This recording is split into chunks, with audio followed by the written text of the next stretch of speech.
Mtazamaji, turejelee taarifa yetu ambapo KTN sasa imefichua njama ya kutisha ya mipango yenye lengo la kusambaratisha maandamano ya Jumatano ya kumbukumbu za mwaka mmoja tangu maandamano ya Gen Z ya mwaka jana.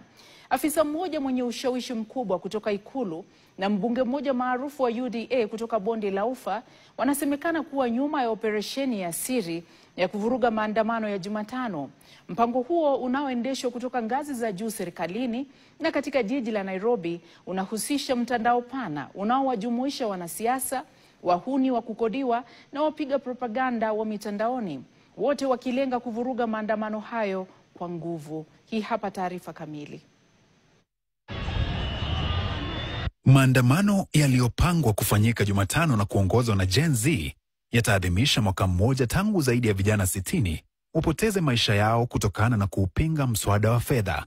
Lakini wakati mamia ya vijana wakijiandaa kushuka mitaani, operesheni ya siri ya kuyakwamisha maandamano hayo inaendelea na huenda ikatumbukiza Nairobi kwenye machafuko.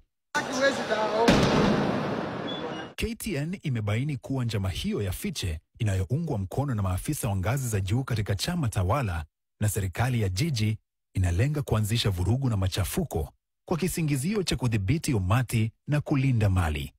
Kikosi cha wahuni nacho kimeandaliwa ili kushambulia hasa wanawake kama njia mojawapo ya kuzua wasiwasi na kuleta hofu.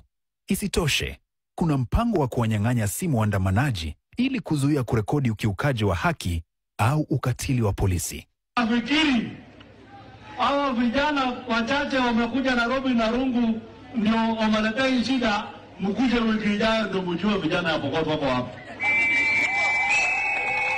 Vijana mko? Wangapi wako tayari kudefend serikali? Twende Nairobi. Twende Nairobi. Tupambane na hao. Mwanasiasa huyu William Kamket, mbunge wa Tiaty, Baringo, amekuwa akizungumza waziwazi akichochea vurugu dhidi ya waandamanaji. KTN imebaini kuwa Kamket anafanya kazi chini ya maagizo ya watu wawili wakuu, afisa kutoka Ikulu na mbunge mwenye ushawishi kutoka Bonde la Ufa, aliye karibu sana na mamlaka ya juu nchini.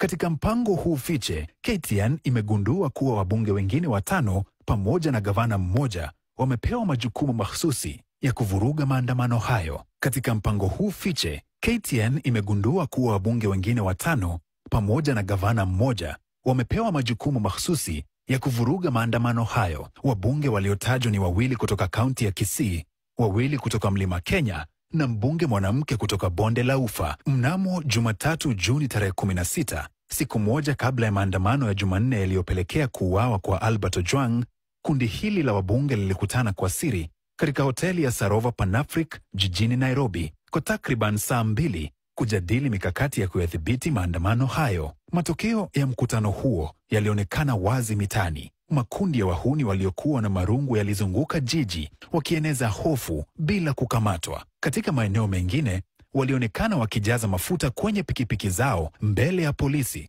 huku wakiimba nyimbo dhidi ya maandamano.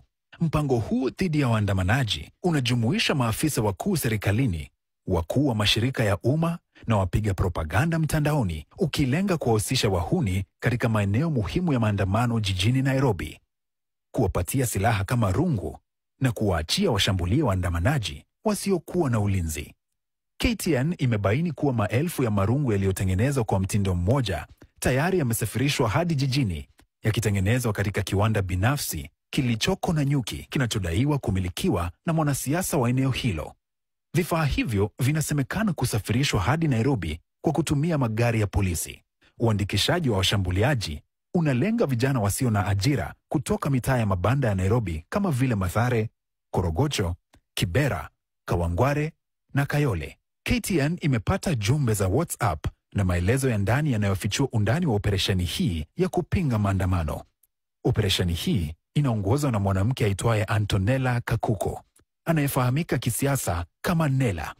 Ni mshiriki mkuu wa timu ya mawasiliano ya UDA na ambaye amekabidhiwa jukumu la kukusanya mamilioni ya pesa kufanikisha mpango huu. Jumbe zake za hivi karibuni zinaonyesha mwanamke mwenye hasira kali aliye na ajenda fiche. Kwa mfano hii: marehemu watarajiwa wa Wednesday is Wednesday na Occupy State House and other protected areas, laleni salama. Hiyo haraka ya kwenda Sayuni sijui mmeitoa wapi. Lakini Waswahili husema, mtoto akililia wembe, mpe.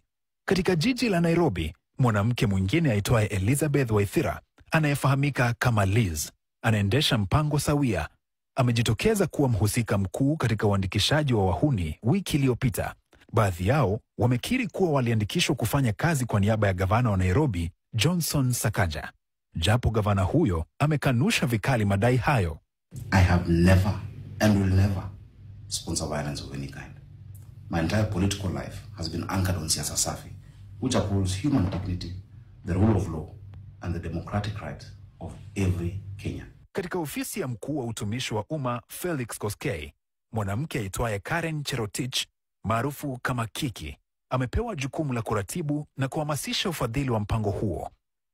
Wengine wanaoratibu operesheni hiyo ni pamoja na Don Kamau, anayejitambulisha kama mkakati wa ICT.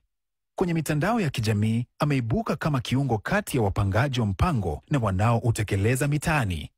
Katika mitaa, waratibu wakuu ni pamoja na Samuel Mundia, eneo la Kayole, Calvins Okoth, anayejulikana kama Gaucho, anayejiita rais wa ghetto huko Makadara, Swale Sonko wa Kibera, na MCA Absalom Odhiambo, maarufu kama Matakwei huko Korogocho. KTN pia imebaini kuwa vyombo vikuu vya habari ni miongoni mwa malengo makuu ya wapangaji wa operesheni hii.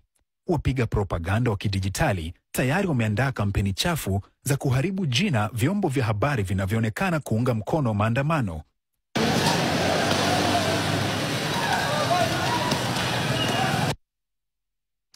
Mtazamaji, ukiyatafakari